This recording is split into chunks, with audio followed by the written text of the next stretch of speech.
Путин продает военные секреты Китаю. США поддерживают кубинцев. Уходите с военных предприятий. Вы смотрите новости с еженедельного митинга у посольства России в Лиссабоне. Сегодня 5 июля, 14:30. 24 июня газета «Киев-Пост» со ссылкой на источник в Главном управлении разведки Украины сообщила, что в 2025 году Россия планирует принять на обучение около 600 китайских военнослужащих для передачи боевого опыта, полученного Россией в войне против Украины. В феврале 2023 года Министерство природных ресурсов Китая предписало вернуться к использованию китайских названий 8 городов и территорий России. Тогда Оу Ханьцзюн, обозреватель из Цзянсу, заявил, что китайский народ потерял по неравноправным договорам то, что сейчас называется Дальним Востоком, Монголией и частью Киргизии и Казахстана. И сказал, что переименование напоминает китайскому народу об их желании вернуть утраченное. Википедия со ссылкой на книгу немецкого историка Олафа Грёлера «Самоубийственный альянс. Германо-русские военные отношения 1920-1941 годов» рассказывает, что в 1920-1930 годах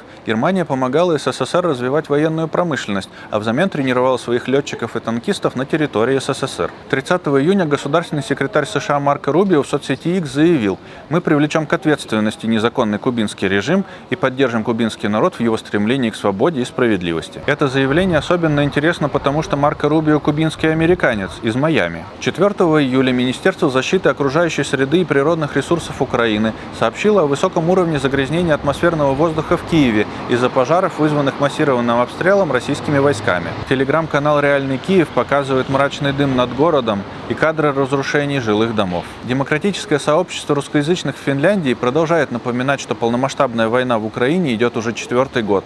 Просит не привыкать к войне и призывает к поддержке и донатам. 24 июня они напомнили про сбор Energy for Life на портативной электростанции для больниц и школ Украины, который мы с российскими антивоенными активистами продвигаем по всему миру. На третью партию осталось собрать 11 из 26 тысяч евро. И стыдно, что мы так долго не можем закрыть сбор.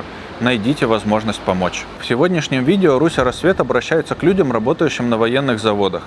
Люди дорогие, уходите с предприятий, производящих смерть. Ее стихотворение «Театр» побило предыдущий рекорд и набрало 42 тысячи просмотров и почти 1500 лайков. А наши 12 социальных сетей на 3 языках набрали уже больше 10 тысяч подписчиков. Мы не устаем приглашать вас к сотрудничеству. Присылайте нам свое антивоенное творчество, распространяйте наши видео, рассказывайте об онлайн-выставке «Нет войне». Если вы хотите, чтобы изменения в России произошли, делайте свой вклад.